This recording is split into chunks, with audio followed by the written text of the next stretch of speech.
Moi bons días a todos. Empezamos. Rol de pensa ao Consello.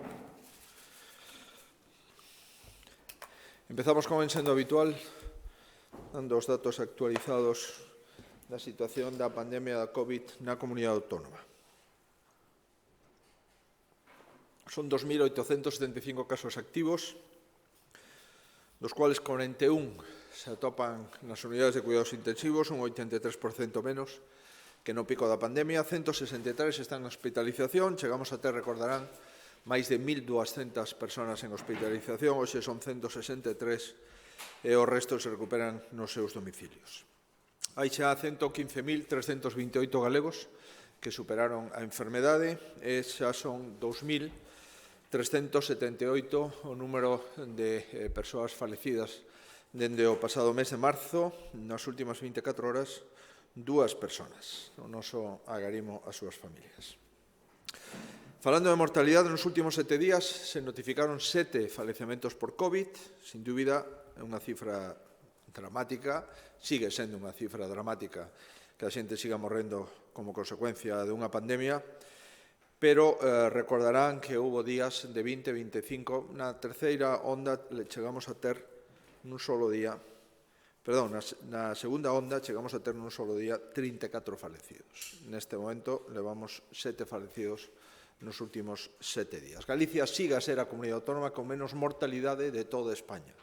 Seguimos, por lo tanto, semana a semana, medindo a mortalidade e a obriga de ver cales son as persoas que falecen, e Galicia sigue a ser a comunidade autónoma peninsular con menos mortalidade de España dende o primeiro día que empezou a pandemia. En canto a incidencia, a 7 días estamos en 45,5, España está en máis do doble, 107,6, a incidencia 14 días por 100.000, Galicia está no 91 casos, España está casi o triple, máis o triple, 229,6. Respecto á presión hospitalaria, Galicia sigue sendo a de menor porcentaxe de UCI, o 5,2, fronte 4 veces máis España, 22,6. En hospitalización estamos no 2,5, 4 veces máis España, no 8,03 media do conxunto da nación. Como lle decía, en UCI estamos de segundos. Murcia está mellor que nós estes últimos días e en hospitalización tamén estamos de segundos durante os últimos días. A situación sigue sendo de certa estabilidade, no que evidentemente non se pode baixar a garda, pero tamén creo que é xusto recoñecer os esforzos que están facendo todos, por suposto o persoal sanitario, tamén recoñecer que a pesares da apertura que levamos xa durante varios días, estamos nunha situación de certa estabilidade, con algunha tendencia a alza, maioritariamente na área sanitaria de Vigo. A incidencia 14 días é prácticamente a metade da que había cando comenzamos a apertura, o 26 de febreiro. No conxunto de España, no mesmo período, se incrementou 25 puntos. A incidencia a 14 días pasou de 206 a 230. Nós estamos na metade do que había no mes de febreiro. Por tanto, estamos nunha situación razonable. E a pesar do repunte dos últimos días, temos menos da metade de casos activos que cando iniciamos a desescalada ou a apertura. Recordo que cando iniciamos tiñamos 6.273 casos activos e hoxe hai 2.877. Durante máis de 11 semanas levamos registrando positividades por debaixo do 5%, no entorno do 2,5 ou 2,7. Recordarán que a partir do 5 a Organización Mundial da Saúde considera que hai un risco de transmisión incontrolada. Pois estamos na metade do que a OMS recomenda. E este mesmo período, en de febreiro, levamos feitas máis de 1,2 millóns de probas diagnósticas. Esta semana foron chamados a probas diagnósticas cribados máis de 42.000 persoas. Volvemos a insistir na importancia de acudir ás probas diagnósticas. Lamentamos algunha falta de concurrencia suficiente no día de onte na área de Vigo.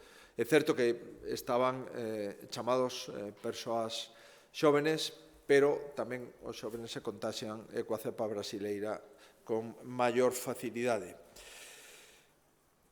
Levamos máis de un mes sin ningún novo caso de usuarios nas residencias de terceira edad, tamén é un bo indicador, e sobre todo un indicador da efectividade da vacina. E no relativo á vacina, para concluir esta radiografía da COVID, vamos a continuar vacinando todo o que o número de doses nos permitan. Galicia leva vacinada con cando menos unha dose o 78% dos maiores de 70 anos. Xa estamos intentando aproximarnos a toda esta población de maiores de 70. Inmunizado así o grupo máis vulnerable no que se concentrou o 90% da mortalidade. Por tanto, seguimos avanzando para seguir baixando a mortalidade, de aí 7 falecementos en 7 días, algúns desos días con ningún falecemento. E para que se faga unha idea da incidencia da pandemia e o ritmo de vacinación, hai un dato que creo que é interesante. España leva vacinadas aproximadamente o mesmo número de persoas que resultaron contaxiadas. Galicia leva vacinadas a 5 veces máis das persoas que resultaron contaxiadas. O cual acredita, en primeiro lugar, que vamos a un ritmo de vacinación superior e, adicionalmente, acredita que tivemos moitos menos contagios que outras comunidades autónomas. Si España está empatada, número de persoas que pasou a COVID con o número de persoas vacinadas, e Galicia vacinou a 5 veces máis o número de persoas que pasaron a enfermedade, acredita, polo tanto, que estamos nunha situación mellor desde o punto de vista do movimento e da rapidez de vacinas. Con datos publicados de onte, estamos no 29% da población cunha dose recibida, 4 puntos por riba da media estatal, e o 10% dos galegos atopan xa inmunizados coas dúas doses. Estamos falando de galegos de máis de 80 anos, ou ben de galegos sanitarios ou de outros colectivos. Bueno, fallou Janssen, que agora empeza outra vez, tamén fallou AstraZeneca. Deberíamos de estar por riba de esa porcentaxe, pero estar xa no 29% de población xa empeza a ter algún horizonte de maior, ou diría, de menor intranquilidade. Ao longo desta semana e da fin da semana continuamos vacinando con Pfizer o grupo de 70 a 79, así como aqueles maiores de 80 que aínda non recibiran a segunda dose. Por tanto, a isto nos vamos a ocupar o fin de semana. En AstraZeneca vamos a vacinar a grupo de maiores de 60 e con Janssen, que hoxe comenzamos a administrala en domicilios de grandes dependentes. Mais está prevista para persoas maiores, por tanto, vamos a utilizarla de forma clara en estas persoas grandes dependentes para evitar ir 2 veces a casa do dependente, dado que Janssen é unha única dose. Queremos, ademais, que ao ser unha soa dose, debemos de valorar que outros colectivos se debe de aplicar. Como saben, nós insistimos, de momento con pouco éxito, en vacinar ás persoas do mar, sobre todo as persoas que embarcan e que están nunha marea de 10-15 días. Volvemos a reiterar que o Instituto Social da Marina debe de vacinar a estas persoas de forma prioritaria. Para iso está o Instituto Social da Marina. Reiteramos esta proposta que nos parece de sentido común. 15 persoas nun barco, 15 días. Se unha persona entra asintomático, pero xa co virus, é evidente que hai un risco enorme. Por tanto, volvemos a reiterar, non entendemos por qué non se adopta na Comisión de Vacinación e no Consello Interterritorial o acordo de que a población mariñeira que embarca en períodos superiores a unha semana non pode ter unha prioridade na vacina. Para nós, desde logo, é unha cuestión que apoiamos e que vamos a seguir trasladando ao Goberno Central responsable do Instituto Social da Mariña. En definitiva, hai que vacinar, vacinar e vacinar, seguir, proseguir, insistir en a mentras facer cribados, proseguir cos cribados. Neste momento, en todas as farmacias adheridas ao programa, facemos todos os días como mínimo 10 mostras de PCR en saliva. En algunhas delas se acaba inmediatamente, hai máis demanda que oferta. A capacidade que temos para No laboratorio de microbioloxía de Vigo son unhas 10.000, 12.000 mostras diarias. A 10 mostras de saliva en número de farmacias que temos dentro do programa sobrepasamos as de 10.000. Lamentamos non poder facer máis de momento, pero o certo é verdade é que os cribados son a clave para manter a raya o virus dentro das dificultades da pandemia que seguimos, insisto, todavía loitando contra ela e aínda quedan varios trimestres. Sin sair da pandemia, volvemos a autorizar a compra por emerxencia de 5 millóns de euros para a área sanitaria de Lugo, a Mariña, Monforte e de Lemos. 2 millóns de euros de material sanitario, batas, máscaras, luvas de diverso tipo, solución hidroalcohólica e outros 2 millóns de euros para reactivos, calibradores, test serolóxicos e de antíxenos, en definitiva, tamén transporte e tarefas de limpeza, en total 4.718.000 euros para a área sanitaria de Lugo, Monforte e a Mariña. Seguimos coa sanidade, tamén xa estamos pensando na vacina da gripe. Empezamos a reservar 6 millóns de euros para adquirir 885.800 dosis da vacina da gripe para este próximo inverno. A cuestión é acertar coa vacina e coas variacións que se producen nos virus gripais e, por tanto, as vacinas deben de conter as cepas especificadas pola OMS, que ás veces non acerta con exactitude, pero outras veces certamente está acertada de forma plena. Vamos a adquirir unhas 145.000 doses máis que o pasado ano, por criterios de prudencia. Non sabemos exactamente como vamos a estar no inverno. É certo que a máscara é a mellor vacina contra a gripe e non sabemos se durante o inverno próximo vamos a ter todavía esa máscara posta ou parcialmente ou totalmente. O certo é verdade que, en todo caso, o que vimos é adquirir xa vacinas con as 145.000 doses máis que o pasado ano e máis de 885.000 vacinas para os maiores, as persoas embarazadas, o personal sanitario, en definitiva, persoas de risco que deben ser todos os anos vacinadas contra a gripe. Seguindo con sanidade, temos identificado algúns riscos relacionados con o consumo de sustancias psicoactivas e determinadas conductas que poden acabar derivando en adiccións entre menores de idade.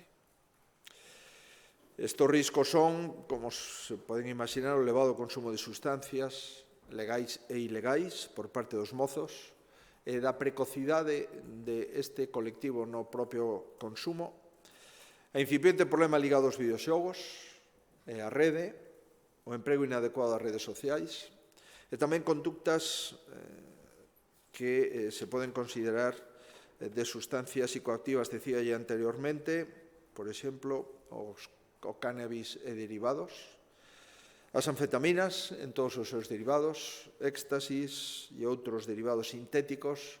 En definitiva, hai un consumo en relación a este asunto que nos preocupa. E no plano legal, observamos que hai unha certa dispersión de normas que regulan a venda ou publicidade de algunhas sustancias. Cal é o obxectivo? Regular isto a nivel legal.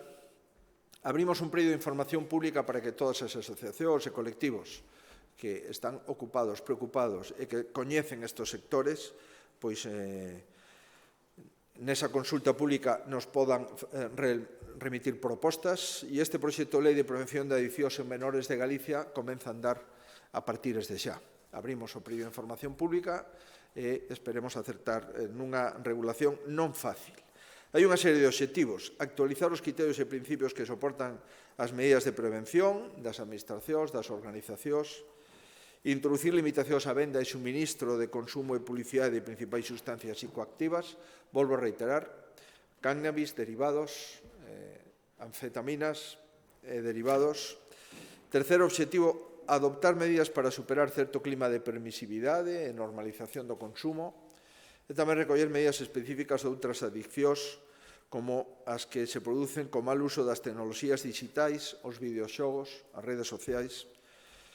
Hai unha enquisa Estudes 2019 que arroxa unha serie de resultados hacia os adolescentes galegos.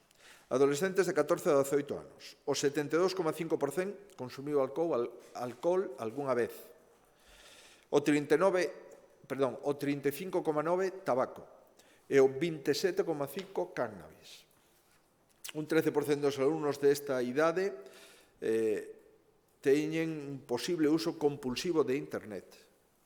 Sobre todo en maiores de 18 anos, o uso compulsivo de Internet está no entorno do 16,5%, de acordo con esta enquisa. Pois ben, vamos a avanzar na prevención no ámbito da mocidade e vamos a intentar regular con unha certa sistemática normativa este tipo de conductas dentro do ámbito da prevención. Seguimos apostando por os sectores máis castigados pola pandemia. Dos máis de 400 millóns de euros que a Xunta leva dedicado a fondos para reactivar a economía e mellorar a situación familiar e salarial de persoas que están nos ERTES, persoas que tiveron que pechar os negocios, etc. Recordarán que hai uns 160 millóns específicos para o sector da hostelería. No primeiro plan, pagadas 33.000 axudas. No segundo plan, pagadas 23.673 axudas, que supón o 83% do total da convocatoria. Son 62 millóns de euros pagados dos 75 inicialmente previstos. Evidente que necesitamos que a Administración Central do Estado apoie a cantidad que transferiu a Galicia, é unha cantidade que, dende o principio, dixemos que é insuficiente. Temos máis do 7% de autónomos e nos transferiron o 4,2% de fondos. Evidente, por tanto, que hai outra vez unha discriminación en favor de algúns e en prexuízo de outros, pero o certo verdade é que nós vamos a seguir avanzando e hoxe damos luz verde aos convenios tipo para que os concellos que así o consideren se podan adherir ao plan de hostelería financiado pola Xunta de Galicia. Cada concello que se adira vai a suplementar e ampliar as axudas da Xunta de Galicia. Inicialmente estaba previsto uns 1.000 euros por establecemento hosteleiro. Isto era o que nos decían os concellos que están a disposición de insertarse neste programa común, e é un programa que axiliza o procedimento. Primeiro, porque os concellos non teñen que volver a sacar o procedimento, non teñen que someterse a plazos de publicidade e concurrencia, os hosteleiros non teñen que presentar outra vez documentación que xa teñen presentada. Cuarto, hai unha plataforma de pagos que está ensaiada, que é a da Xunta de Galicia, que leva pagados máis de 130 millóns de euros. En definitiva, vamos a ver cales son os concellos, nos poñemos a súa disposición para favorecer todo o plan de pagos, a plataforma de admisión e de selección. Estamos en disposición, por tanto, para que os concellos e a Xunta de Galicia podan traballar de forma conxunta en beneficio dos establecementos hosteleiros dos termos municipais onde os concellos teñen unha sensibilidade adicional co sector da hostelería. Dous temas importantes no ámbito de medio ambiente. Aprobamos o Plan de Prevención de Incendios 2021. Como saben, o Pladiga é o plan concreto, aí se concretan os plazos, as medidas, o orzamento, se concreta as tarefas de extinción, de detección e de formación, pero antes do Pladiga activamos o plan de prevención contra os lumes do ano 2021, 30 millóns de euros. Obxectivo, 58.000 hectáreas de monte, 5.000 kilómetros de pistas e vías de comunicación. Este ano vamos a limpar un 22% máis de hectáreas que no plan de prevención do pasado exercicio. Contempla, ademais, o documento mantenimento de casi 4.000 puntos de auga e construción de 222 puntos novos de auga para recoller auga polas motobombas ou polos helicópteros cando sexa necesario. Se estructura en 3 bloques: actuacións de prevención no territorio, actuacións de prevención na poboación e actuacións de prevención complementarias. Sobre o territorio, a Xunta de Galicia directamente co seu servicio de prevención vai actuar en 5.500 hectáreas e en 2.200 kilómetros de pistas e de estradas. Total, 6 millóns de euros. E mediante convenio coas entidades locais, vamos a transferir ás entidades locais 23 millóns de euros, e con isto supón a limpeza de 52.500 hectáreas e de 2.700 kilómetros de pista. Neste plan de prevención, esperemos que nas próximas semanas este en vigor a Lei de Recuperación de Terra Agraria. Nesa Lei de Recuperación de Terra Agraria recordarán que hai unha figura que é a creación de polígonos cortalume, onde se vai intentar plantar actividades agrícolas, forestales ou gandeiras. Como saben, os convenios que asinamos coas entidades locais fan referencia a distintas cuestións. Estamos falando de vehículos motobombas, de rozas, de contratación de brigadas. Os convenios os temos en 258 municipios e 5 mancomunidades. E hai un convenio coa FEGAN coa SEAGA para limpar e protexer aldeas por un importe de 7,7 millóns de euros e se entregaron 232 plans municipais de prevención, que é obligatorio, e nós facémolo de forma gratuita aqueles concellos que están dentro do programa. Como novidade, vamos a potenciar a colaboración cidadá e tamén vamos a reforzar a execución de traballos mecanizados nos concellos adheridos, de tal forma que, ademais dos 100 tractores que viñemos comprando nos últimos anos, este ano vamos a poñer a disposición 35 tractores para actuar en 1.500 hectáreas cortalume adicionais aos que vimos actuando. O segundo bloque deste plan é o plan de prevención de actuación sobre a poboación. Vamos a seguir con 300 encontros en toda Galicia no ámbito educativo para previr na educación ambiental dos rapaces e tamén, esta será a novedade, un programa de formación para a población do rural orientado a medidas de autoprotección e prevención. E, por último, na terceira cuestión, actuacións complementarias que están fora dos 30 millóns e diñeiro adicional, vamos a licitar 13 millóns de euros para cíos silvícolas, un plan de pastos por 9,5 millóns de euros para actuar en 2.250 hectáreas. Se trata de establecer zonas de pasto, pero cunha orientación da prevención de lumes. Por tanto, teñen que cumprir os dos requisitos, que haxa unha demanda de pastos na zona e, adicionalmente, a ubicación concreta non será onde sexa o chou, senón que será onde poda ser máis útil para romper unha cadea de bosque, unha cadea de plantacións. Contamos tamén con aldeas modelo. A data de hoxe hai 70 peticións de aldeas modelo. 35 están en trámite e dentro destas 22 xa presentaron os seus datos de actuación para poñer en valor 1.000 hectáreas. Tamén contamos coa Lei de Recuperación e unha figura dos polígonos agroforestais. Neste momento hai máis dunha dúcia en execución e previsión. Basicamente son polígonos de carácter vitivinícola. Son hectáreas de xente que pon a disposición que quere facer un polígono vitivinícola e, polo tanto, tamén isto entra dentro das actividades complementarias de prevención. Como saben, tomamos a decisión de facer un centro integral para a loita contra o lume en Toén, nas proximidades do Concello de Ourense, Concello de Toén, e tamén un proxecto interlumes co que vamos a dotar o sur da provincia de Ourense da primeira base aérea transfronteriza para a loita contra incendios. Son 9 millóns de euros ao sur da provincia de Ourense e tamén a zona transfronteriza con Portugal é especialmente castigada e, por tanto, vamos a facer un área de contraincendios para que poda aterrizar avións e poder utilizar tanto avións lusos como españois nesta zona específica de alto risco, como ven sendo habitual nas últimas décadas. Pois ben, este é o plan de prevención que poñemos en marcha xa de forma inmediata, sin esperar o Pladiga, que normalmente se aproba cando empeza a campaña de extinción de lumes. Seguimos no ámbito do medio ambiente, biorresiduos. Obxectivo da Unión no ano 23, todos os concellos deben de estar implicados na recollida selectiva de residuos, concretamente de biorresiduos, a través do quinto contenedor, o contenedor marrón. Imos axudar os concellos a cumprir este propósito, que é francamente ambicioso. A Xunta inviste 64 millóns de euros para cumprir coa Directiva Europea do ano 23 e para que en Galicia estén colocados os quintos contenedor cor marrón nas rúas, nos concellos galegos e tamén plantas de tratamento. En relación coas plantas, investimos 52 millóns de euros.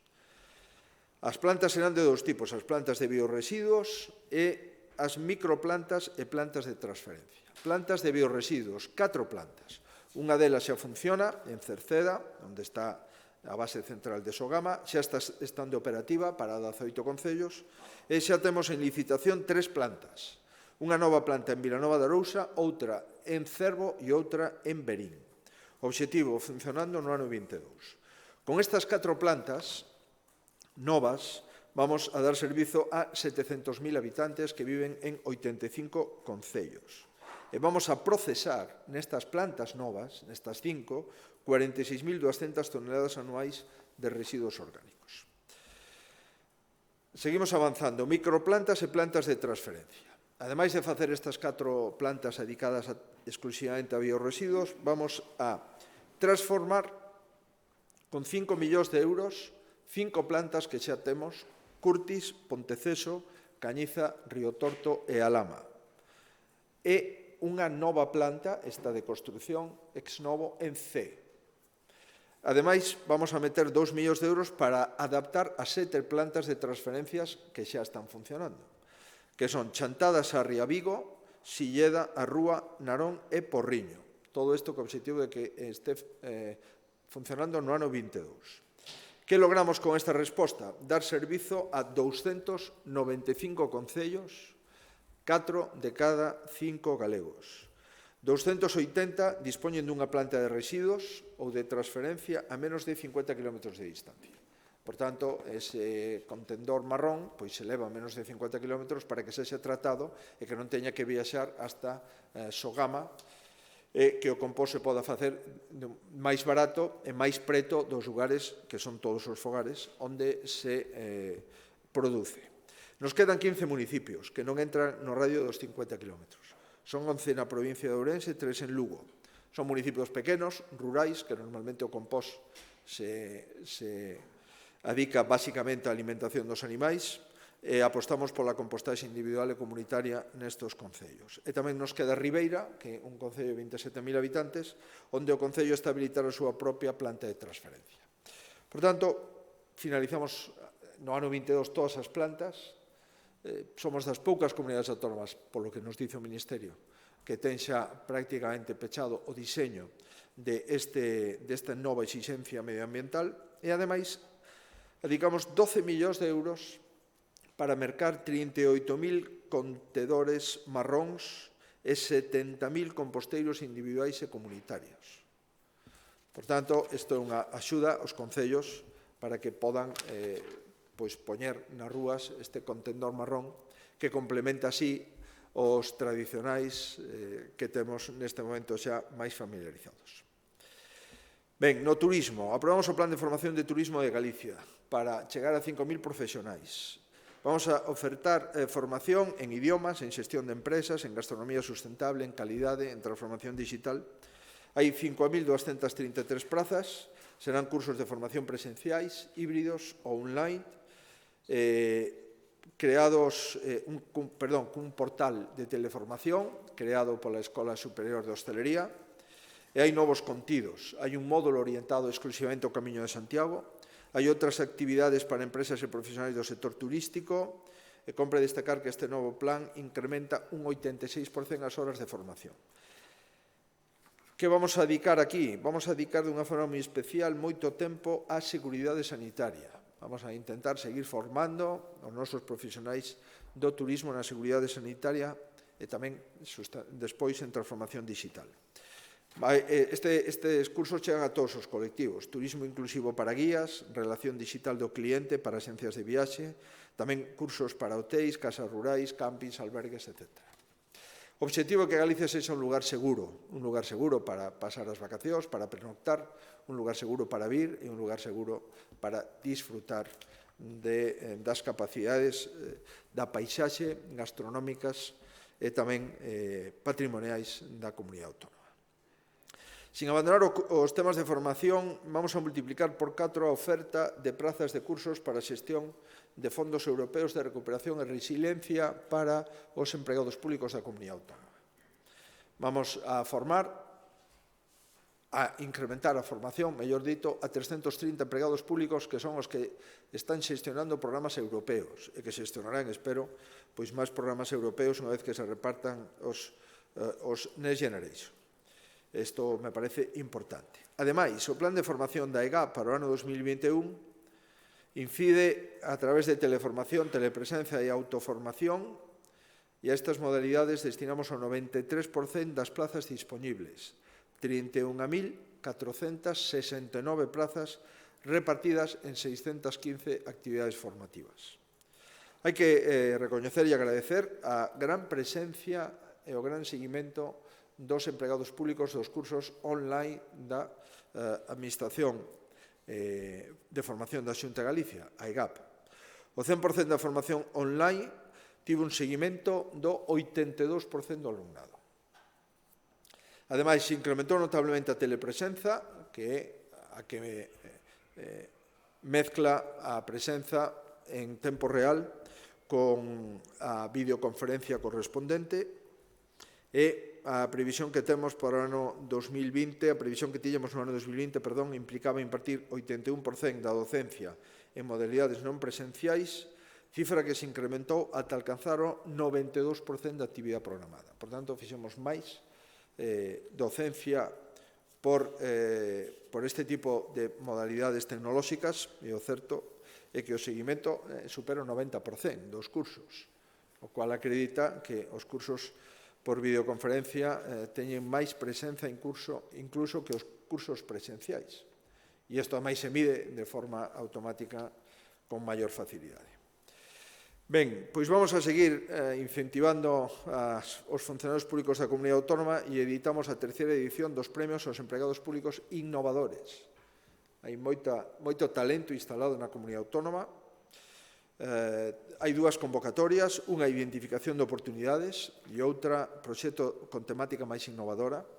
A identificación con oportunidades se refire a propostas que deberán detallar e definir unha problemática no servicio que presta a ciudadanía, así como razóns que motivan o proxecto.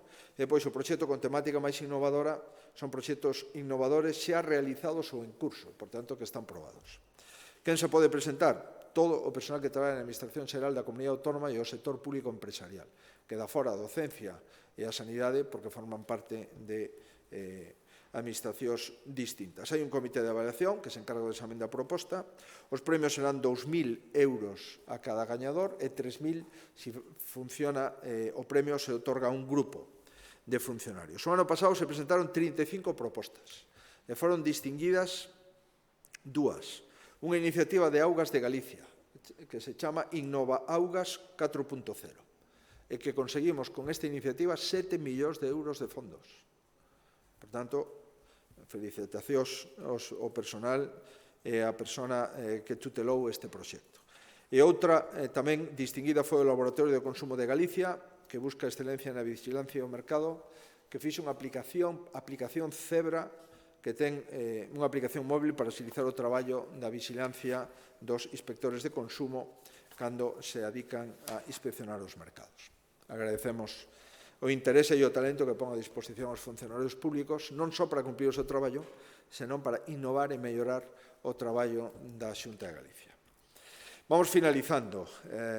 Hai 8 grupos de acción local de pesca que, dende o ano 2016, veñen xerando 2.900 postos de traballo directos e indirectos, que contribuíron ao PIB de Galicia con 137 millóns de euros e que desenvolveron 487 proxectos. Impulsados con 70 millóns de euros, 30 de presuposto xunta, 40 investimento privado. O 80% dos proxectos se centraron na diversificación e na valorización de produtos da pesca e concentraron o 80% das axudas. E, por outra banda, hai un 25% de proxectos liderados polo sector productivo e un 11% polo comercializador e un 6% polo transformador. Se teñen interese, podemos dar o número de proxectos por cada lugar ou por cada grupo. Son 8 grupos, se lles parece, podemos pasar por alto esta concreción. No ámbito da cultura, levamos investidos entre o ano 16 e 20 14 millóns de euros nas bibliotecas dos centros públicos do ensino en Galicia. Supón un 33% máis con respecto ao período anterior. E o certo é que estamos moi satisfeitos. Non só nós, senón os alumnos, os profesores, as familias, e cando se trate de bibliotecas, pois Galicia está dentro dos primeiros sistemas educativos. Galicia referencia especialmente tal aplicación do Plan de Mellora de Bibliotecas Escolares, Plan B, o que se uniron 742 centros galegos. Pois ben, no presente curso, o 76% do alumnado de centros públicos se beneficiaron deste plan. O 94% dos estudantes destes centros fai uso cotián da biblioteca escolar e o 80% dos mesmos conta cun alumnado voluntario. E o 93% integra medios tecnolóxicos nas súas actividades.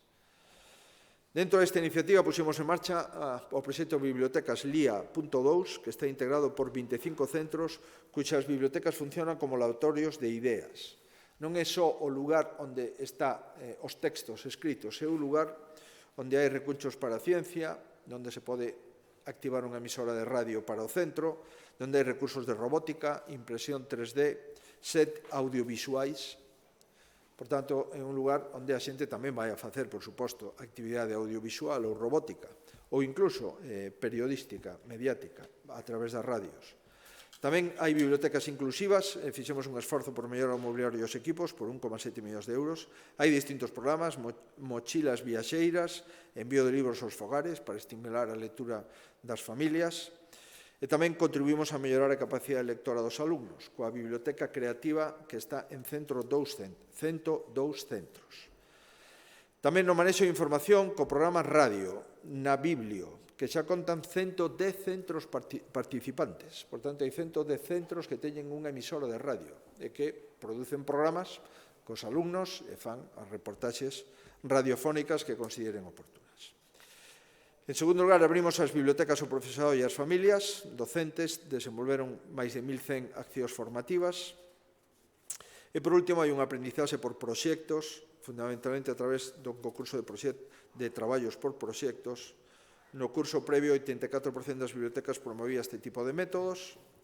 En definitiva, levamos 14 millóns de euros investidos dentro do ano 2016. Estamos observando que hai moita demanda e moita participación. E no ano 21 vamos a incrementar o plan LIA cun orzamento suplementario de 3 millóns de euros para o período 2021-2024. Por tanto, pasaremos, entendo, a 17 millóns de euros.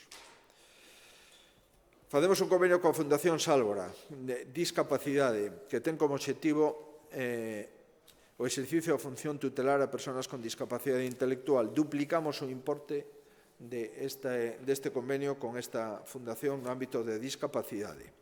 Modificamos o decreto do socorrismo. Non podemos facer as probas durante o ano 2020 e, por tanto, o Rexistro Profesional de Socorristas Acuáticos de Galicia se amplía para que podan habilitarse. Finalizaba a habilitación este mes de abril, finalizará no mes de abril do ano 2022. E vamos a outorgarlle de forma directa unha prórroga automática sin necesidade de presentar ninguna documentación a todos os socorristas que estén habilitados a tal efecto no día de hoxe.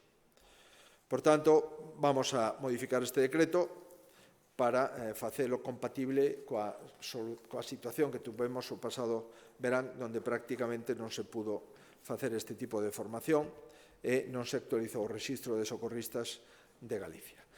Convenio do Marisquiño. Recordarán que o Marisquiño é un dos grandes festivais. Este ano cumple 20 anos. É a 20ª edición que se celebra en agosto, como ven sendo habitual, en Vigo. O Marisquiño é parte de Vigo, é parte de Galicia. O que cambiamos é o apoio que recibirá este festival en épocas difíciles pola disminución do público autorizado para tal evento e subimos un 30% a nosa participación ata 200.000 euros. Hai un enorme impacto económico do festival que moveu no ano 2019 160.000 personas. Hai unha estreita relación co deporte, co turismo e hai un peso na marca turística de Vigo que en ningún caso pensamos se debe de abandonar. O festival é unha cita imprescindible no calendario deportivo. Xa hai algunhas actividades no festival que son declaradas olímpicas nos Xogos Olímpicos de Tokio. Esta é unha razón máis pola que incrementamos un 30% a nosa participación. Chegamos a un acordo co Concello de Lalín e vamos a facer un campo de herba artificial, céspede artificial, no Estadio Municipal Manuel Anxo Cortizo. 700.000 euros, 450.000 Xunta de Galicia, 250.000 Concello de Lalín. Hai máis de 600 rapaces e rapazas que practican fútbol nestas instalacións que agora vamos a convertir un campo de herba natural nun campo de herba de céspede artificial.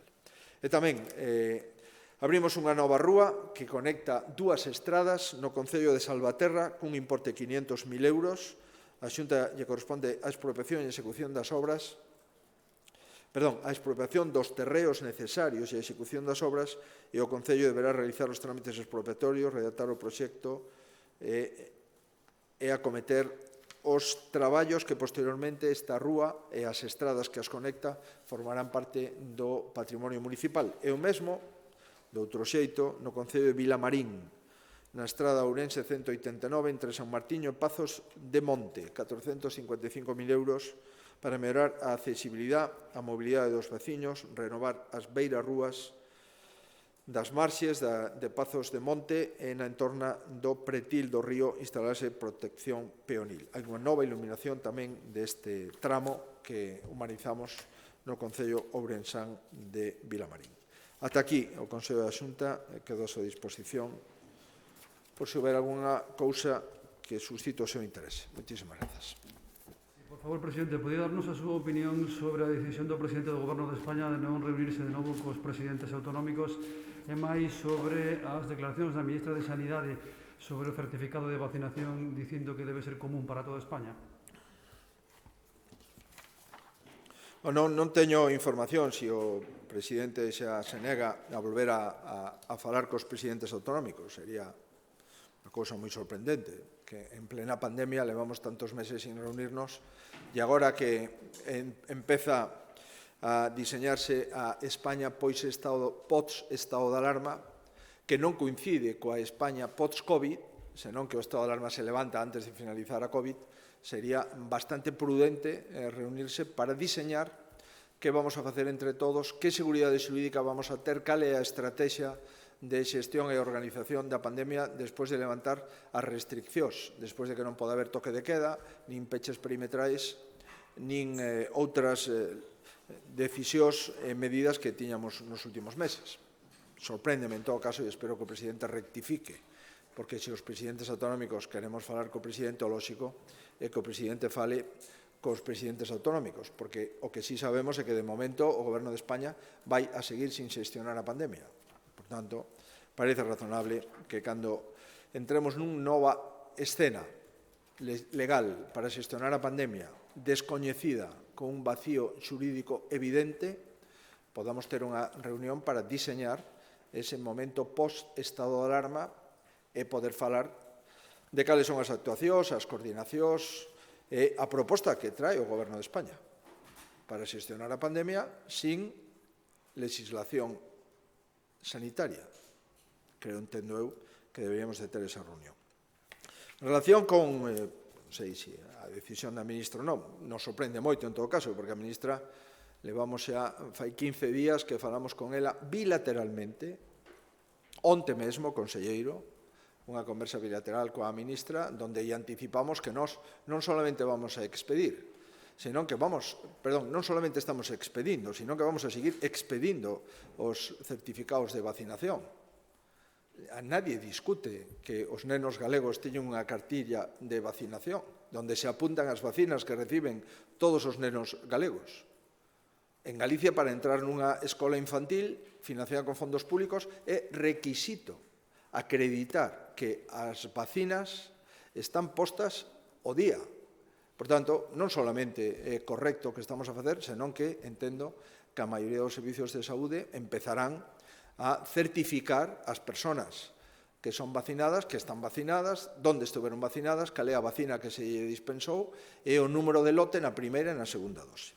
Ora ben, é difícil de entender o empeño do Goberno en opoñerse a calquer avance sin propoñer algo alternativo.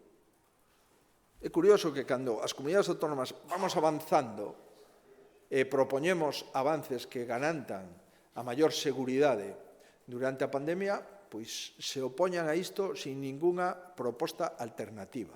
Por tanto, Galicia está a favor, pero non de un pasaporte COVID español, está a favor de un pasaporte COVID europeo.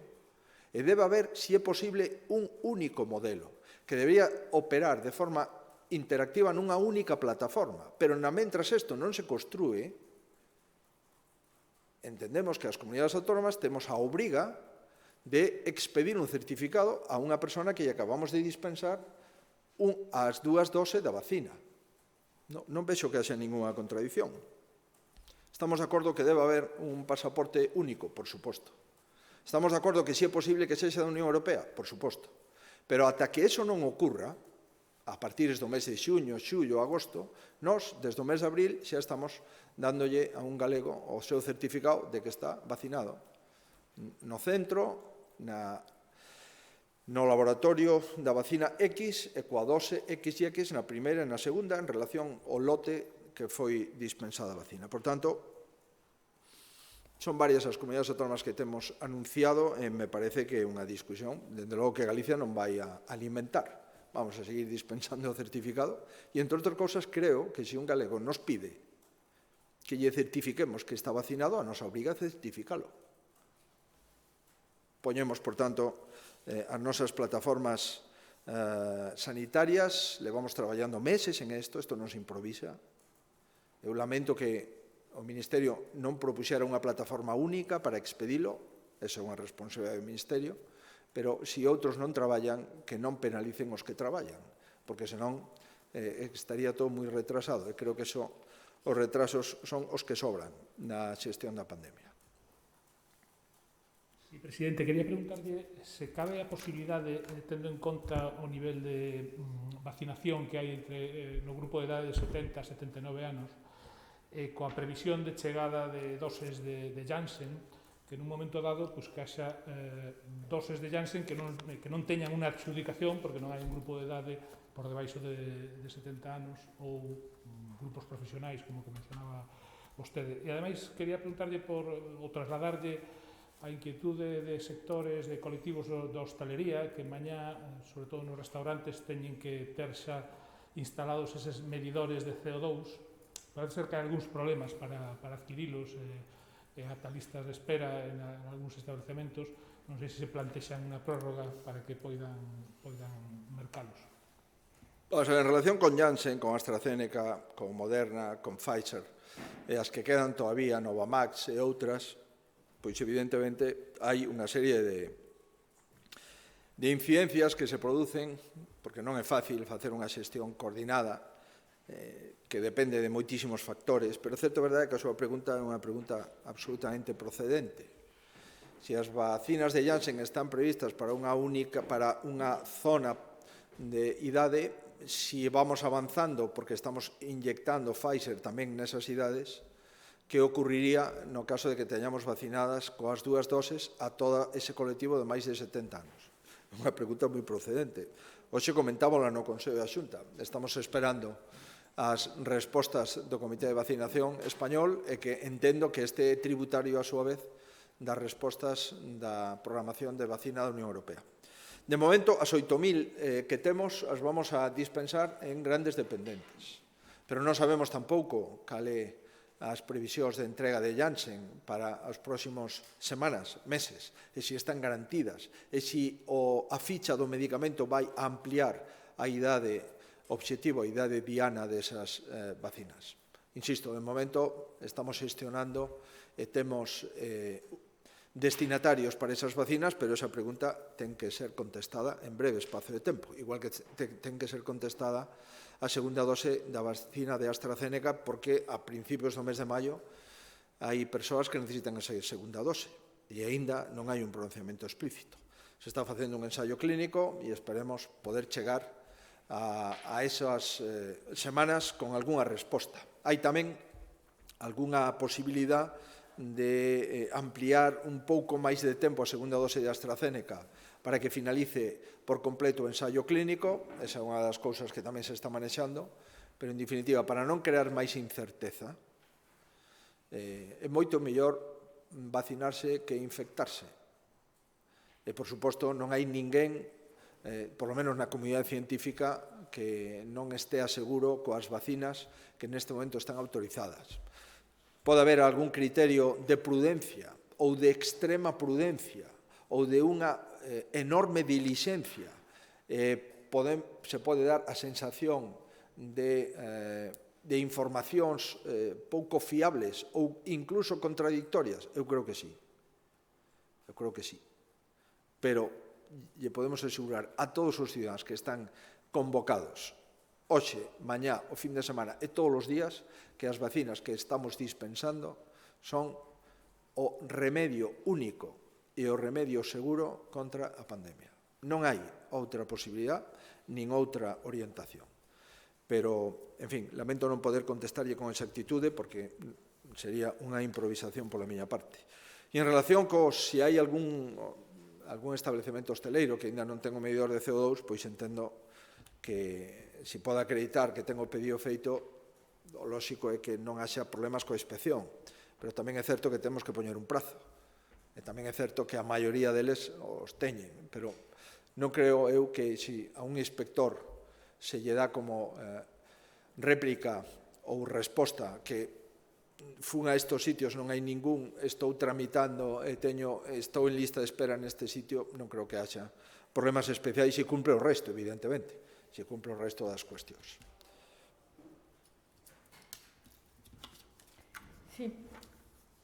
Sí, perdón. Presidente, quería saber como van as negociacións técnicas que se estableceron co Ministerio polo tema da Lei de Saúde, se hai algún avance, e hasta onde estaría disposta a Xunta a modificar esa lei para conseguir un acordo extrajudicial. E tamén quería preguntarlle o seu parecer por unha afirmación que fixo o líder do partido dicindo que el ten que ser Pablo Casado, dicindo que el ten que ser a media entre Feijóo e Ayuso. Como interpreta esta afirmación de Pablo Casado? Gracias. Ben, en relación coa Lei de Saúde, lamentamos esta situación.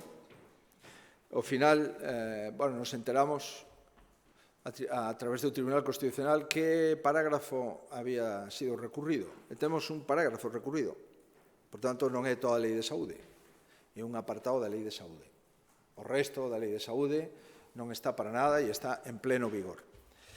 Dende logo, non é comprensible a actuación do Goberno nesta cuestión, porque, por unha banda, dice que está disposto a negociar, pero nos denuncia previamente. Por outra banda, nos dice que está disposto a avanzar, pero non quere retirar o recurso, ou polo menos non quere retirar a suspensión da lei, porque non é o Tribunal Constitucional o que suspende a lei. Quen suspende a lei é o Goberno. Non é o Tribunal Constitucional o que se pronuncia sobre a lei. O Tribunal Constitucional cumple coa súa labor constitucional. Cando o Goberno recurre unha lei, o Tribunal Constitucional tramita o recurso. E cando o Goberno decide suspender a lei e lle notifica ao Tribunal Constitucional, o Tribunal Constitucional suspende a lei. Por tanto, aquí non hai ningunha decisión do Tribunal Constitucional máis que cumplir a súa función de admitir o recurso e, adicionalmente, admitir a suspensión da lei que propón o Goberno de España. Creo que é bo ese tipo de consideracións, porque parece que foi o Tribunal Constitucional o que suspendeu a lei. Non. O Tribunal Constitucional, se o Goberno lle notifica a súa decisión de suspender unha lei autonómica, o Tribunal Constitucional ten que suspendela, nada máis. E ten un plazo de 5 meses para decidir se a suspensión se mantén ou se levanta. Por tanto, todo o que está ocurrindo a toda agora, o Tribunal Constitucional non ten nada que ver e é unha decisión do Goberno Central. Mire, nós temos toda a intención do mundo de solucionar este asunto. Si o Goberno de España dice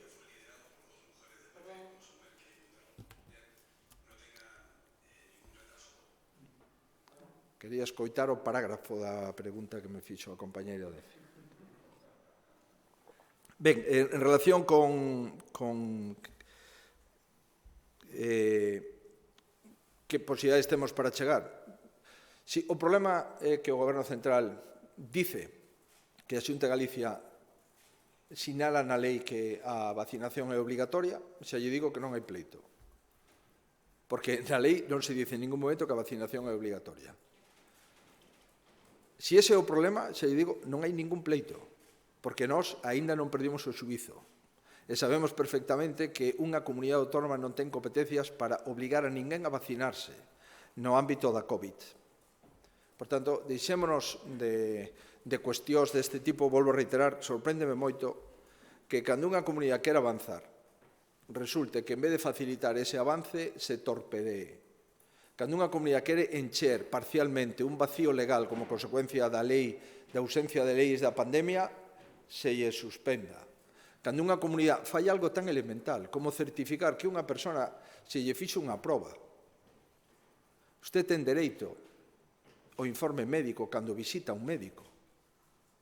E, por tanto, unha persona ten dereito a ter un certificado de que está vacinado, porque lle piden unha guardería infantil se é un menor, un neno. E, por suposto, neste contexto, que unha persona acredite que está certificado e inmunizado cunha vacina é o mínimo que podemos certificar os servizos de saúde de toda España.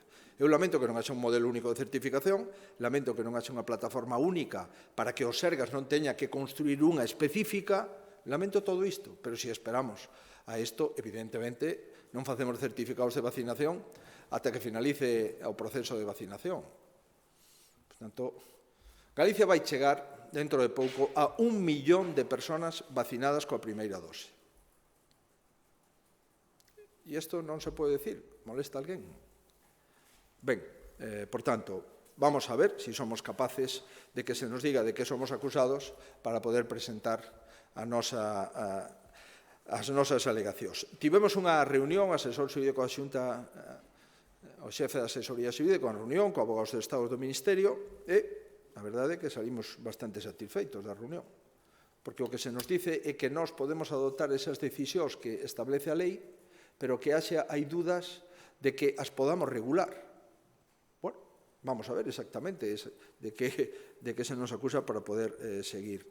Agora ben, vamos a seguir defendendo que necesitamos un soporte xurídico, vamos a seguir defendendo que a nosa lei é perfectamente constitucional e vamos a seguir defendendo que en ningún caso esa lei obliga a vacinar. E, por tanto, se esa é a cuestión, vamos a solventar rapidamente. Ora, se hai outras cuestións, pois veremos de que se trata. E en relación con ese aserto ou afirmación que fixo o líder do Partido Popular, o presidente do Partido Popular, nada que decir, nin coñezo cal é a pregunta, salvo coñezo unha parte da resposta. Pero, en fin, non hai nada que comentar a unha cuestión que non existe nin como debate, nin como problema, nin obxectivo, nin subxectivo. Por conseguinte, me parece que non teño moitas cousas que contestar. O presidente do partido é o presidente do partido, e a presidenta Ayuso é a presidenta da Comunidade de Madrid e eu sou o presidente da Xunta de Galicia. Os nosos discursos son perfectamente compatibles, e eu podo asegurar.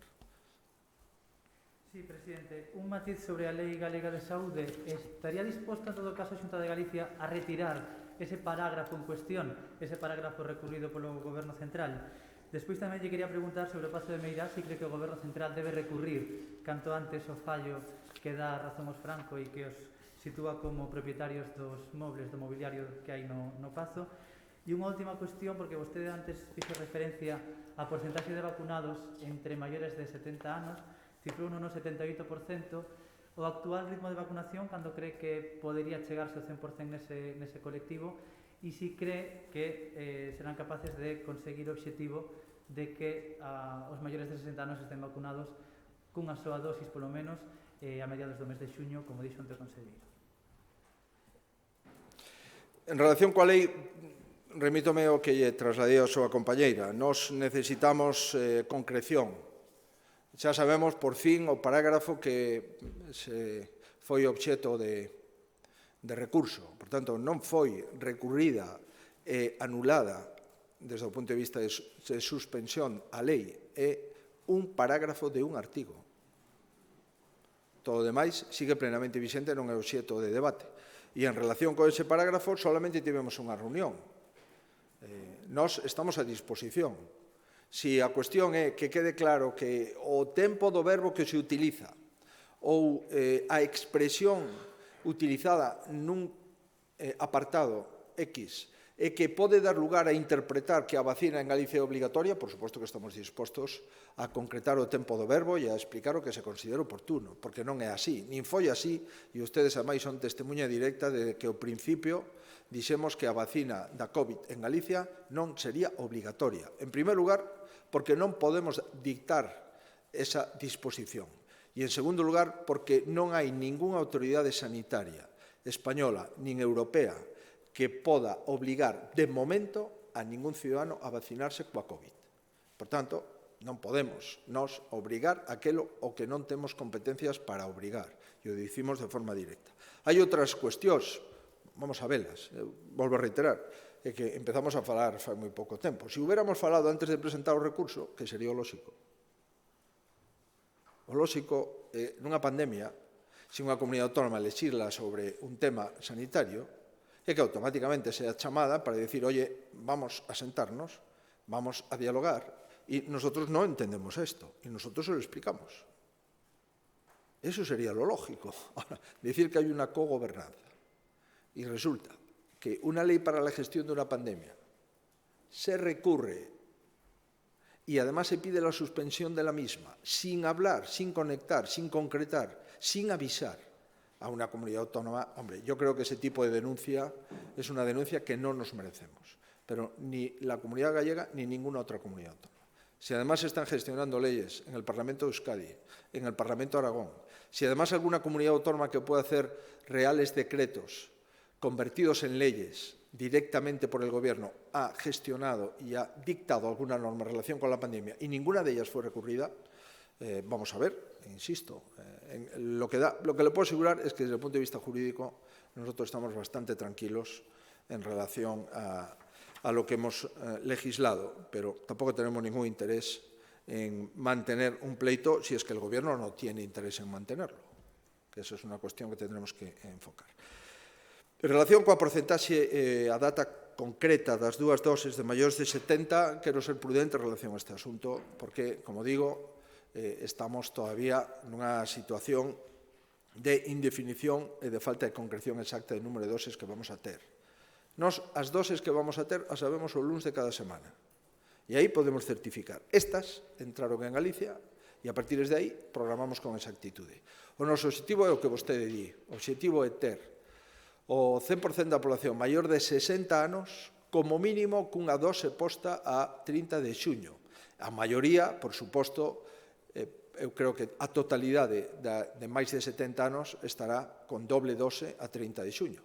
Pero, se podemos no mes de maio ter unha porcentaxe moi alta de doble dose en maiores de 70, ese, por suposto, forma parte como objetivo do objetivo global, que é maiores de 60 cunha dose todos o 30 de xuño. Si temos vacinas, eu podo asegurar que o vamos a cumplir. Pazo de Meirás. Ben, vamos a ver, en relación con Pazo de Meirás, o problema que hai, dame a sensación que hai un problema de concreción da demanda.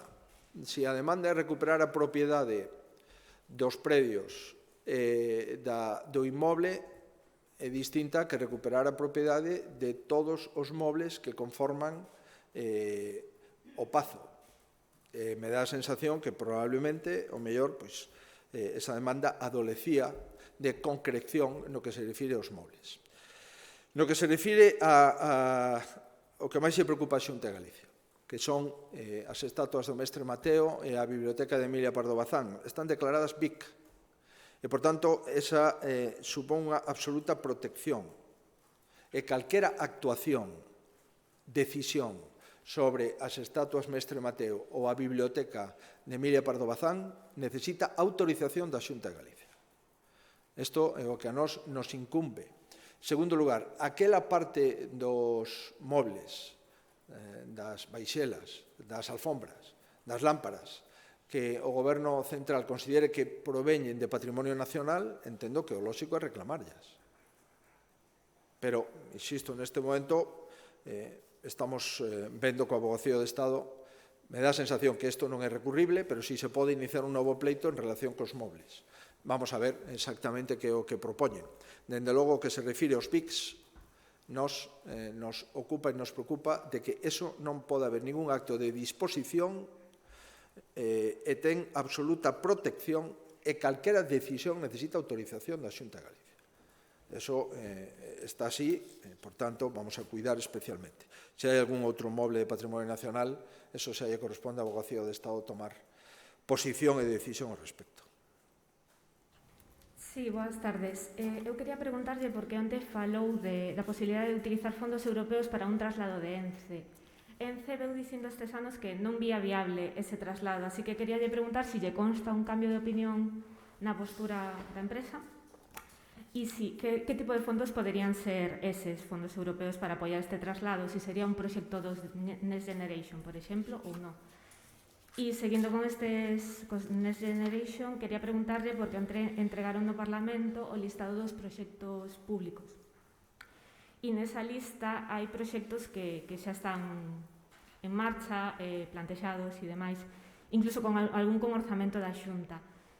Como se explica entón que este goberno queira financiar con fondos europeos proxectos que xa estaban que eran previos á pandemia e tiñan incluso orzamento? Gracias.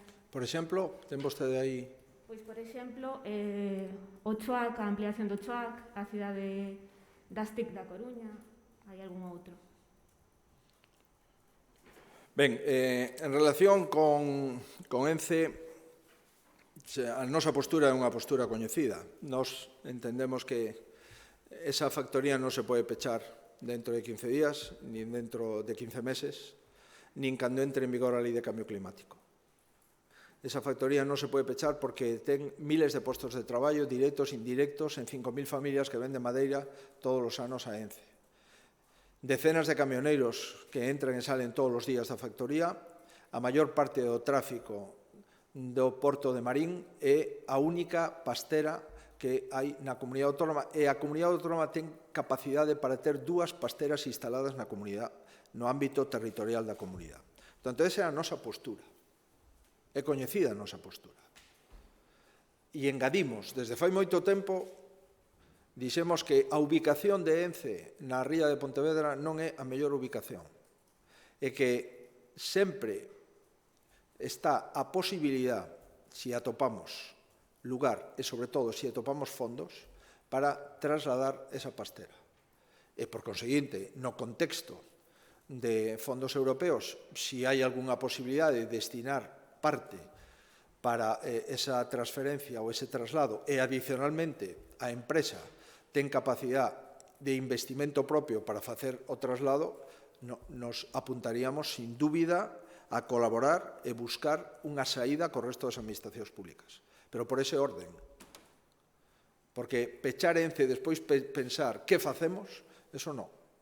Primeiro, mantemos ENCE e, simultaneamente, pensamos que facemos. Hai unha oportunidade no ámbito dos fondos de transición enerxética e de transición ecolóxica, que novas industrias forestais en lugares máis axeitados. E dentro desa posibilidade, se se dan as dúas premisas, primeiro, se a pastera está disposta a invertir, e segundo, se os fondos europeos se poden recabar para este fin, pois nós estamos en disposición de buscar unha saída ao respecto, pero que non ten ningún sentido de aprobar unha lei de cambio climático que diga claramente que a concesión de ENCE é unha concesión ilegal, porque senón automáticamente o que se pode facer é desconectar unha fábrica antes de construir a seguinte, e iso non ten ningún sentido. Que tipo de fondos? Hai cantidad de empresas poden recibir fondos. Os fondos poden ser de este fondo, deste subfondo, de outro, pero volvo a reiterar, oxalá poderamos buscar un emplazamento dentro de unhos anos a ENCE ou a calquera pasteira que se quera poñer en Galicia. Se mañá ven unha empresa finlandesa ou unha empresa de outro lugar que quere poñer unha celulosa en Galicia e se ubica de forma axeitada, por suposto que nós facilitaremos ese investimento. É que necesitamos dúas, é que temos o 46% da madeira de España. E necesitamos seguir poñendo en valor os montes. En relación coa que vostede me di, pero o que vostede me di é o normal. Nós temos proxectos que aínda non comenzamos. O proxecto do novo Hospital Público da Coruña, comenzamos a fase 0, 13 millóns, pero nos faltan 350. E, por tanto, é o normal que, se hai fondos europeos para infraestructuras sanitarias, que presentemos esos proxectos, entre outras cousas, porque para obter fondos europeos necesitamos executar os proxectos nun tempo concreto. Se non tuveramos proxectos previos, sería imposible utilizar fondos europeos. Do mesmo xeito que o Goberno de España quere utilizar fondos europeos para financiar os 150 millóns de euros do tren ao Porto Exterior da Coruña, que era un proxecto que debería de estar xa adxudicado e en execución, e do mesmo xeito que quere tamén presentar a fondos europeos o proxecto da Intermodal de Lugo, que debería de estar tamén empezada, non? Por tanto, teñen que ser para proxectos europeos, para fondos europeos, proxectos maduros, proxectos que xa están hilvanados, pois senón non será posible executar os proxectos nos tempos que marca a Unión Europea para poder ser utilizados os fondos Next Generation.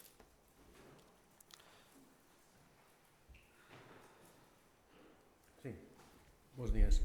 Sobre o tema este de ENCE, vostede aquí presentaron outro día varios centros de proxectos. Entendo que xa saben se hai ou non ou se presentou algún proxecto relacionado con ENCE, porque aquí falaron de proxectos que no Parlamento Galego non se saben o nome porque aluden que son entidades privadas, non se pode saber.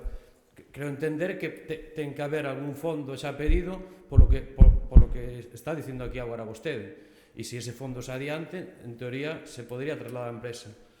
E depois unha segunda cuestión é que hoxe coñecemos que hai varias federacións de hosteleiros que montaron unha federación aducindo que non se sentían para nada representados pola Xunta, precisamente a Xunta falaba de que se reunía sempre cunha entidade de hosteleiros e que eles non estaban representados.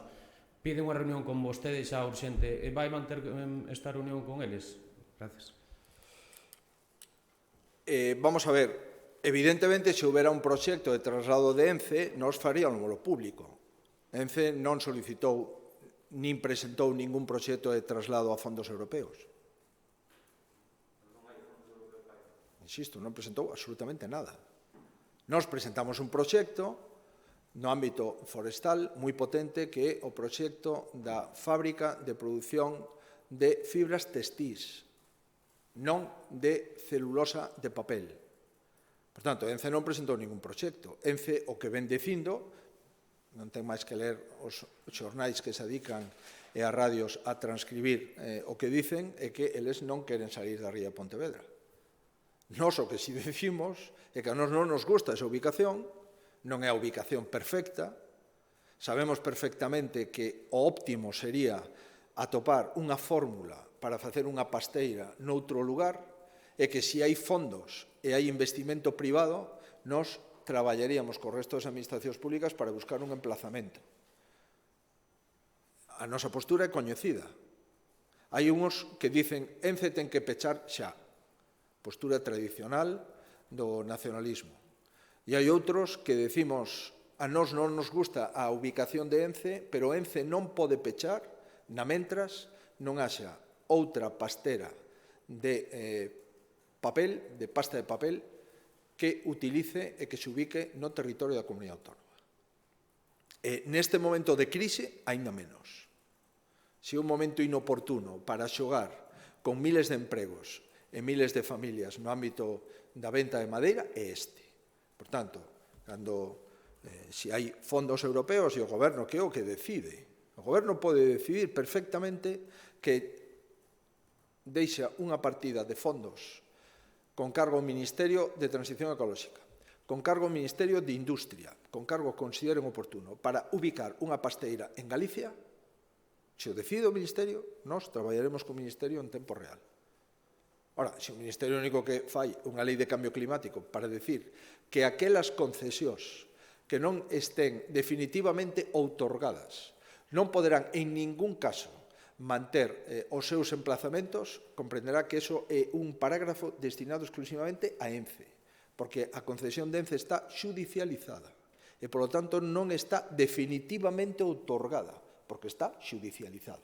Por tanto, o que persigue o artículo 18 da Lei de Cambio Climático, entre outras cousas, é pechar ENCE.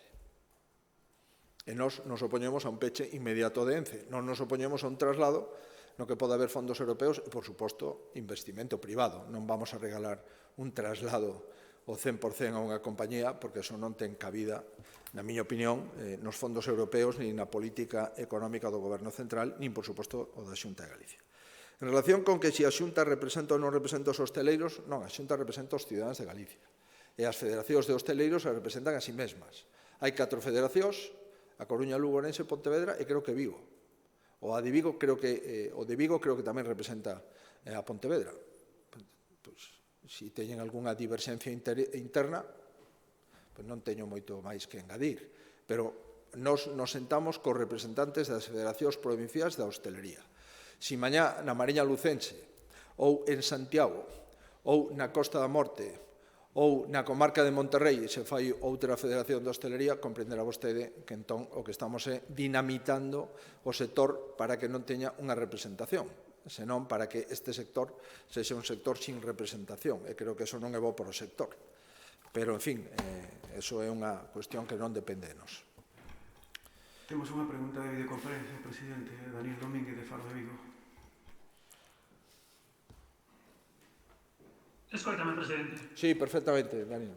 Eu quería facerlle unha pregunta similar á da compañera de EFE sobre as declaracións de Pablo Casado sobre o resultado que pode ter o PP en Madrid. Eu quería preguntarlle si teme que a victoria de Ayuso, como vaticinan a maior parte das enquisas, supoña un maior achegamento a Vox por parte de Pablo Casado, ese afaste da liña de moderación que estivo pedindo vostede para que o PP logre refundar o centro-dereita e medrar electoralmente.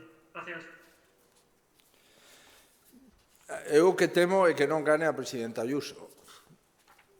Para min, o principal problema é que en Madrid se amplíe el proyecto del Partido Socialista y de Podemos en la comunidad autónoma, que en este momento es el motor económico más importante de España, ¿no? Por tanto, estos son mis temores. Mis temores, ya lo hemos visto ayer, es una de las cosas que ha alumbrado el debate. El debate ha quedado claro que el señor Gabilondo quiere gobernar con el señor Iglesias y que, por lo tanto, lo que pretendía el señor Iglesias de hacerle ver al Partido Socialista que no tiene ninguna posibilidad sin el señor Iglesias ha quedado refrendado. Por tanto, esto es lo que hemos visto, y lo que hemos visto también es que todos contra la presidenta Ayuso. En fin, un clásico. Y también hemos visto, en mi opinión, que hay una presidenta que tiene un programa, que tiene un proyecto y que tiene un modelo para Madrid, y después hay una serie de partidos que tienen programas contradictorios, liderazgos, algunos de ellos incompatibles, y protagonismos que ya lo hemos visto en el Gobierno central y que no creo yo que debamos de repetirlos en la Comunidad de Madrid. Por tanto, lo único que me preocupa en la Comunidad de Madrid es que la presidenta Ayuso no revalide la presidencia con un resultado lo suficientemente claro y diáfano para garantizar los 2 años y pico que quedan de legislatura en la Comunidad de Madrid. No temo ninguna otra cuestión ni ninguna otra deriva.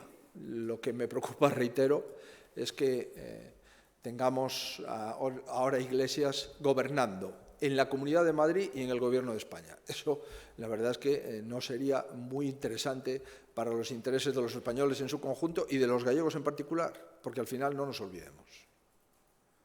Quien sigue mandando en el Gobierno de España sigue siendo el señor Iglesias en buena parte de la acción del Gobierno.